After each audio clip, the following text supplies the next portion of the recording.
ये कहानी है एक लड़की सारा की, जो अपने छोटे से गांव में मिट्टी की ईंटों से बने एक घर में रहती थी। उसके बाबा रहीम दीन एक मेहनती और सादा किसान थे, जो सुबह से शाम तक खेतों में पसीना बहाते थे। सारा की मां कुछ साल पहले एक लाइलाज बीमारी से दुनिया छोड़ गई थी। इसके बाद रहीम दीन ने गांव की एक विधवा सफिया से शादी कर ली, जिसकी अपनी एक बेटी थी समीना। सफिया एक चालाक और स्वार्थी औरत थी, जिसकी नजर रहीम दीन की जमीन और घर पर थी। सारा अपने बाबा से बहुत प्यार करती थी। वो उनके लिए खाना बनाती, उनके कपड़े साफ रखती और उनकी थकान मिटाने के लिए कहानियां सुनाती।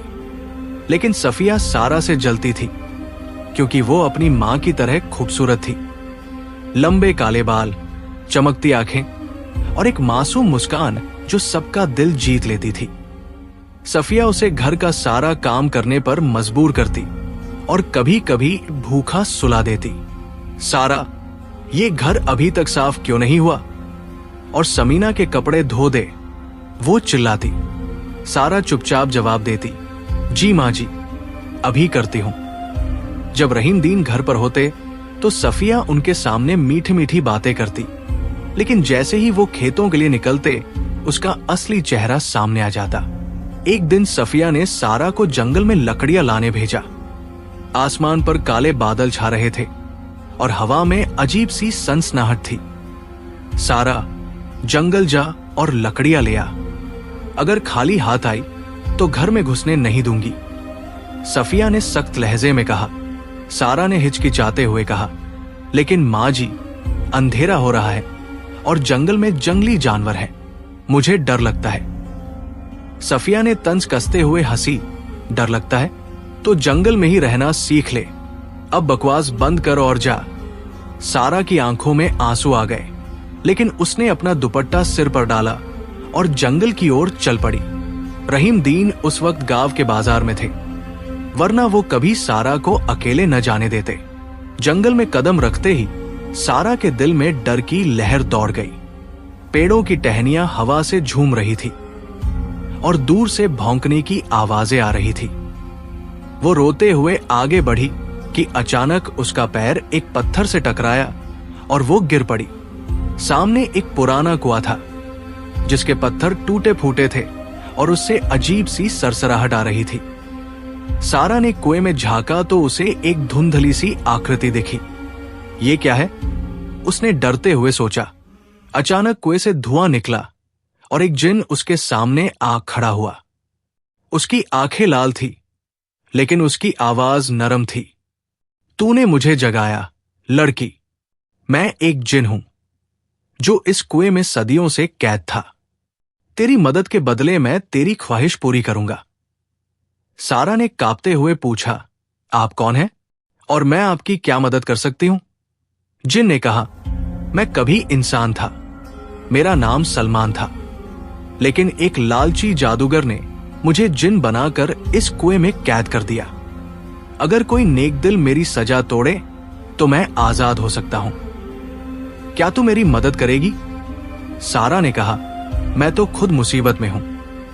मेरी सौतेली मां मुझे तंग करती है और मेरे बाबा मेरी तकलीफ नहीं देख सकते। जिन ने मुस्कुराते हुए कहा, फिक्र मत कर, ये जादुई तावीज ले, ये तुझे खतरे से बचाएगा और जब वक्त आएगा तो मुझे बुलाना। जिन ने एक चमकता तावीज सारा के हाथ में दिया और गायब हो गया। सारा ने तावीज गले में डाला, लकड़ियां उठाई और घर की ओर चल पड़ी। जब सारा घर पहुंची, सफिया ने उसे देखते ही ताना मारा, अरे वाह, शहजादी वापस आ गई। जंगल में क्या मिला? सारा ने चुपचाप कहा, बस लकड़ियां लाई हूं मां जी। लेकिन सफिया ने देखा कि सारा के चेहरे पर एक अजीब सी चमक थी और उसके हाथ कांप नहीं रहे थे। उसे शक हुआ कि सारा ने जंगल में कुछ पाया है। अगले दिन उसने समीना से कहा, अपनी इस बहन के पीछे जा और देख कि वो जंगल में क्या करती है। समीना, जो अपनी मां की तरह स्वार्थी थी, सारा के पीछे जंगल चली गई। सारा कुएं के पास पहुंची और तावीज को हाथ में लेकर बोली, जिन भाई, मुझे मदद चाहिए। मेरी सौतेली माँ मुझे मार डालना चाहती है। जिन तुरंत प्रकट हुआ और बोला, सारा फिक्र मत कर, मेरी जान इस कुएं के नीचे एक जादुई पत्थर में बंद है।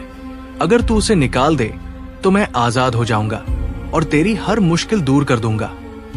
सारा ने कहा, मैं कोशिश करूंगी, लेकिन मुझे डर लगता है। जिन ने कहा, तावीज तेरी हिम्मत बढ़ाएगा। समीना ने यह सब छिपकर देखा और दौड़कर अपनी मां को बता दिया।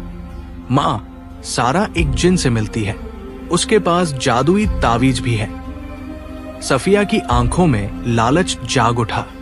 अगर मैं इस जिन को पकड़ लूं तो मेरी सारी ख्वाहिशें पूरी हो जाएंगी, उसने सोचा। सफिया ने गांव के एक जादूगर बदर से संपर्क किया, जो अपनी काली जादूगरी के लिए मशहूर था। बदर, मुझे एक जिन को पकड़ना है, मेरी मदद कर, सफिया ने कहा। बदर ने अपनी काली दाढ़ी पर हाथ फेरते हुए कहा, मैं तुझे एक जादुई जाल दूंगा जो जिन को कैद कर लेगा, लेकिन बदले में मुझे तेरी बेटी समीना चाहिए, वो मेरी सेवा करेगी। सफिया ने लालच में कहा, ठीक है, लेकिन जिन मेरा गुलाम बने। बदर ने एक चमकता जाल सफिया को दिया और कहा, इसे जिन पर फेंक देना। अगली शाम जब सारा जंगल गई, सफिया उसके पीछे चली गई। सारा ने जिन को पुकारा, जिन भाई, मेरी मदद कर। मेरी सौतेली मां ने मुझे धमकी दी है कि वो बाबा को बता देगी कि मैं जंगल में छिपती हूं। जिन प्रकट हुआ और बोला, सारा, आज हम मेरी सजा तोड़ने की कोशिश करेंगे। लेकिन उसी पल सफिया ने जाल फेंक दिया। जिन जाल में फंस गया और चीखने लगा, सारा, मुझे बचाओ। सारा ने जाल को खींचने की कोशिश की, लेकिन सफिया ने उसे धक्का दिया और जिन को जाल समेत उठा लिया। अब तू मेरा है, सफिया हंसते हुए बोली। सफिया जिन को बदर के पास ले गई। बदर ने जिन को जाल से निकालकर एक कांच की बोतल में कैद कर दिया और कहा, अब ये मेरा गुलाम है, समीना को मेरे हवाले कर। सफिया ने समीना को बुलाया और बदर को सौंप दिया, लेकिन उसे अफसोस हुआ कि जिन उसके हाथ न आया। सारा घर लौटी, उसकी आंखों में आंसू थे। वो अपने कमरे में बैठी तावीज को देख रही थी और बोली, हे भगवान, मेरा जिन भाई मुश्किल में है, मेरी मदद कर। अचानक तावीज से रोशनी निकली और एक बुजुर्ग उसके सामने आ खड़ा हुआ। उसके सफेद बाल हवा में लहरा रहे थे और उसकी आवाज में सुकून था। बेटी, मैं जिन का दोस्त हूं। मेरा नाम फकीर अहमद है। वो नेक जिन था जो तेरी मदद कर रहा था। बदर ने उसे कैद कर लिया है, लेकिन तू उसे बचा सकती है। सारा ने पूछा, मैं क्या करूं बाबा जी? फकीर अहमद ने कहा, बदर के घर जा, वहां एक जादुई आईना है जिसमें जिन की ताकत बंद है। उसे तोड़ दे तो जिन आजाद हो जाएगा, लेकिन सावधान रहना, बदर बहुत चालाक है। सारा ने हिम्मत बांधी और बदर के घर की ओर चल पड़ी। रात का सन्नाटा था जब सारा बदर के घर पहुंची। उसका घर एक टूटी फूटी हवेली थी जिसके दरवाजों से अजीब आवाजें आ रही थी। बदर अपने कमरे में सो रहा था और कांच की बोतल उसके सिरहाने रखी थी। सारा ने छिपते छिपाते हवेली में प्रवेश किया। वहां समीना दीवार से सटी खड़ी थी। उसके चेहरे पर डर था। सारा, तू यहां क्यों आई? बदर मुझे मार डालेगा, समीना ने कहा। सारा ने कहा, समीना, मैं जिन को बचाने आई हूं, तू मेरी मदद कर, हम दोनों इससे बच निकलेंगे। समीना ने हिचकिचाते हुए हाँ कहा।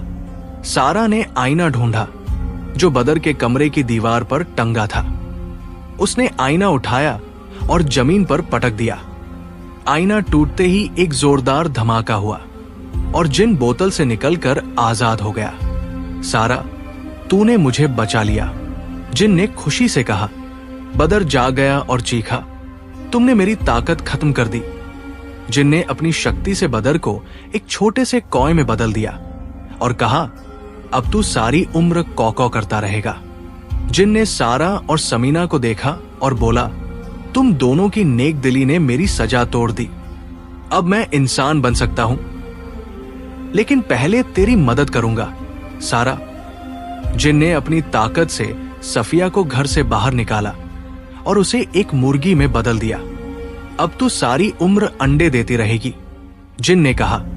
रहीम दीन घर आए और सारी कहानी सुनकर रो पड़े। बेटी, मुझे माफ कर दे। मुझे सफिया की चालों का पता नहीं था। मैंने तुझे अकेला छोड़ दिया। उन्होंने सारा को गले लगाते हुए कहा। सारा ने मुस्कुराकर कहा, बाबा, अब सब ठीक हो गया। समीना भी हमारे साथ रहेगी। समीना ने शर्मिंदगी से सिर झुकाया और बोली, सारा, मैंने तुझे बहुत तकलीफ दी, मुझे माफ कर दे। सारा ने उसका हाथ थामा और कहा, अब हम बहनें हैं। जिन ने कहा, मैं अब सलमान बनकर अपनी जिंदगी गुजारूंगा। तेरी वजह से मुझे मुक्ति मिली, सारा। वो सबका शुक्रिया अदा कर जंगल की ओर चला गया, जहां उसने एक छोटी सी झोपड़ी बनाकर रहना शुरू किया। कुछ दिनों बाद गांव वालों ने देखा कि सारा, रहीम दीन और समीना खुशी से जिंदगी बिता रहे हैं। सफिया की मुर्गी हर रोज अंडे देती और गांव वाले उसे देखकर हंसते।